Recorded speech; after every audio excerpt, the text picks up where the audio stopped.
माँ का हृदय सदा अपने बच्चों के लिए धड़कता है। हर माँ यही चाहती है कि उसके लाल सदा सुखी, स्वस्थ और दीर्घायु रहें। ऐसी ही एक माँ की कथा है जो अपने बच्चों के कल्याण के लिए अहोई माता का व्रत करती है और सच्चे मन से की गई उसकी भक्ति माता अहोई को प्रसन्न कर देती है। प्राचीन समय की बात है। एक नगर में एक साहूकार और उसकी पत्नी रहते थे। दोनों बड़े ही धर्मपरायण और दानशील थे। उनके 7 पुत्र थे। साहूकार की पत्नी बहुत ही विनम्र और सेवाभाव वाली थी। वह रोज देवी देवताओं की पूजा करती, दीन दुखियों की सेवा करती और अपने बच्चों के लिए सदा मंगल कामना करती रहती थी। समय बीतता गया और एक दिन कार्तिक मास के कृष्ण पक्ष की अष्टमी तिथि आई। उस दिन साहूकार की पत्नी ने सुना कि अहोई माता का व्रत करने से संतान सुख और उसकी रक्षा होती है। उसने निश्चय किया कि वह भी यह व्रत अवश्य करेगी। उसने बड़ी श्रद्धा से अहोई माता की पूजा की, जल से भरा कलश रखा, दिया जलाया और माता से अपने बच्चों की दीर्घायु की कामना की। व्रत के कुछ दिन बाद दीपावली आने से पहले साहूकार की पत्नी अपने घर की दीवार रंगने के लिए जंगल से मिट्टी लाने गई। जंगल में खुदाई करते हुए उसका फावड़ा एक छोटे से बच्चे जैसे प्राणी को लग गया। वह एक साहिनी का छोटा बच्चा था। चोट लगने से वह मर गया। साहूकार की पत्नी को बहुत दुख हुआ। वह रोने लगी और बार बार माता से क्षमा मांगने लगी।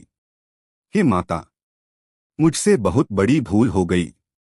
मेरा किसी जीव को मारने का कोई इरादा नहीं था। कृपा कर मुझे क्षमा करें। वह बहुत पछताती हुई घर लौटी। उस रात उसने देखा कि उसके सारे बच्चे एक एक करके बीमार पड़ने लगे। कुछ दिनों में उसके सभी पुत्र मर गए। वह दुख के सागर में डूब गई। उसे लगा कि यह सब उसके हाथों हुए उस अनजाने पाप का फल है।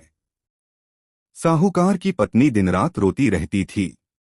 एक दिन वह अपने पाप का प्रायश्चित करने का उपाय खोजने के लिए जंगल चली गई। वह एक मंदिर में पहुंची जहां ऋषिमुनि पूजा कर रहे थे। उसने रोते हुए सारी बात बताई। महात्मा जी, मुझसे अनजाने में साही का बच्चा मारा गया। अब मेरे 7 बेटे मर गए हैं। कृपया मुझे इस पाप से मुक्ति का कोई उपाय बताइए।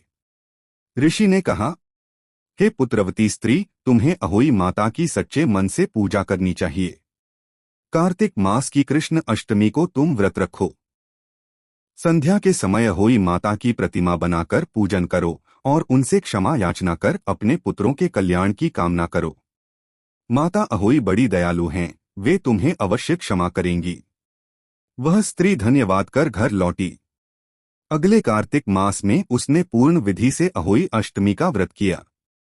कार्तिक मास की कृष्ण पक्ष अष्टमी के दिन उसने प्रातः स्नान किया, संकल्प लिया, मैं अहोई माता का व्रत अपने पुत्रों के मंगल के लिए कर रही हूँ।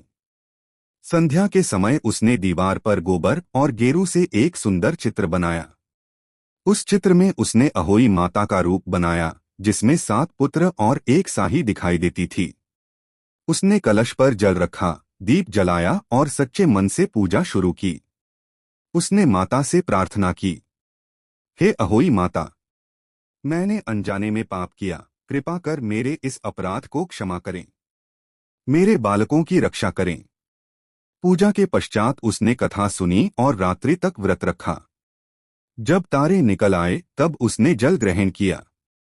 रात में उसे एक स्वप्न आया जिसमें अहोई माता प्रकट हुई और बोली, हे सुशील स्त्री, तूने अनजाने में जो किया उसके लिए हमने तुझे दंड दिया, परंतु अब तूने जो श्रद्धा और सच्चाई से अहोई व्रत किया है उससे तेरे सारे दोष मिट गए हैं। तू धन्य है, तुझे पुत्र सुख पुनः मिलेगा। सुबह जब वह स्त्री जागी तो उसने देखा कि उसके घर में 7 पुत्र जीवित खड़े हैं। उसे विश्वास ही नहीं हुआ कि यह सच है या सपना, लेकिन यह सच्चा चमत्कार था। वह अपने बच्चों को गले लगाकर रो पड़ी और बार बार माता अहोई का धन्यवाद करने लगी। उस दिन से साहूकार के घर में खुशी लौट आई। पूरे नगर में यह बात फैल गई कि साहूकारिन ने अहोई माता का व्रत किया और माता ने उसके मरे हुए बच्चों को जीवन दिया। सभी स्त्रियां यह सुनकर भाव विभोर हो गईं। उन्होंने भी प्रण किया कि हर साल वे अहोई माता का व्रत करेंगी। धीरे धीरे यह व्रत पूरे नगर, फिर राज्य और फिर पूरे भारत में फैल गया। हर माँ अपने बच्चों की दीर्घायु, सुख समृद्धि और स्वस्थ जीवन के लिए अहोई अष्टमी का व्रत रखने लगी। इस व्रत में स्त्रियां प्रातः स्नान करके निर्जला उपवास करती हैं। संध्या समय वे अहोई माता की तस्वीर या दीवार पर बने चित्र के सामने पूजन करती हैं। पूजा में सुई, धागा, धान, जल से भरा लोटा, हल्दी, चावल, सिंदूर और फल रखे जाते हैं। एक विशेष परंपरा यह भी है कि माता की पूजा सप्तमी की रात्रि से तैयारियों के साथ होती है। महिलाएं सुई से सीने का काम नहीं करती और उस दिन किसी जानवर को चोट पहुंचाने वाले कार्य से दूर रहती हैं।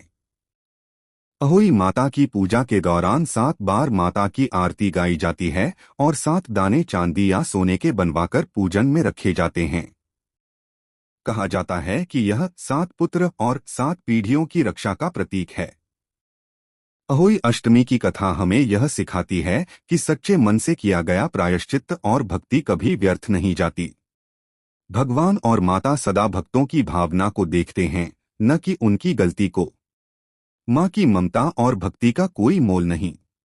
जब माँ सच्चे मन से अपने बच्चों के लिए भगवान से प्रार्थना करती है तो देवता भी प्रसन्न हो जाते हैं।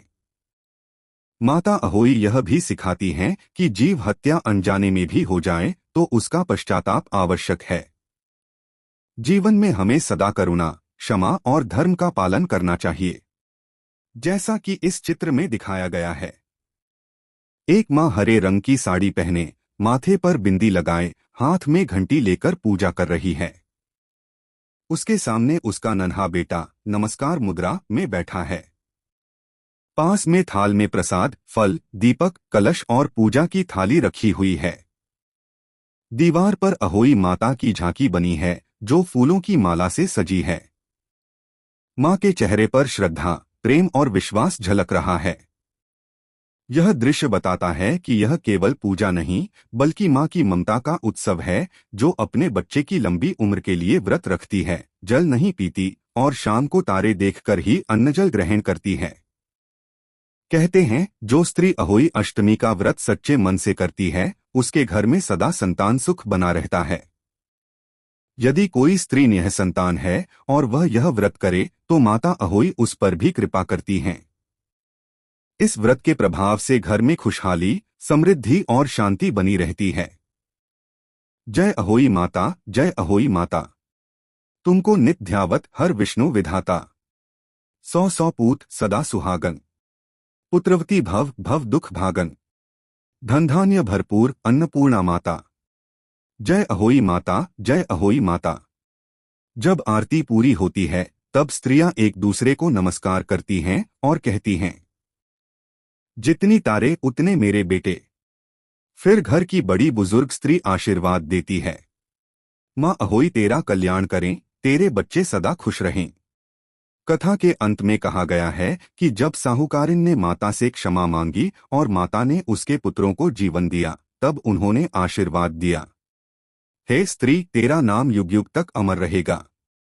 हर माँ जो अपने पुत्रों के लिए यह व्रत करेगी उसे संतान सुख और दीर्घायु का आशीर्वाद मिलेगा। तभी से इस व्रत को अहोई अष्टमी कहा जाने लगा। अहोई शब्द का अर्थ है जिससे अनजाने में कोई दोष हो जाए उसे क्षमा करने वाली माता। अहोई अष्टमी की यह कथा केवल व्रत की परंपरा नहीं बल्कि माँ के प्रेम, करुणा और त्याग की अमर कहानी है। यह हमें सिखाती है कि मनुष्य से गलती हो सकती है परंतु सच्चे दिल से किया गया पश्चाताप उसे पवित्र बना देता है। मातृप्रेम संसार की सबसे बड़ी शक्ति है। भगवान भक्त के भाव से प्रसन्न होते हैं, कर्म से नहीं। इसलिए हर वर्ष कार्तिक मास की कृष्ण पक्ष अष्टमी को जब स्त्रियां तारों को देखकर जल पीती हैं तब वे केवल एक पूजा नहीं बल्कि अपने बच्चों के सुखमय जीवन की प्रार्थना करती हैं। धन्यवाद।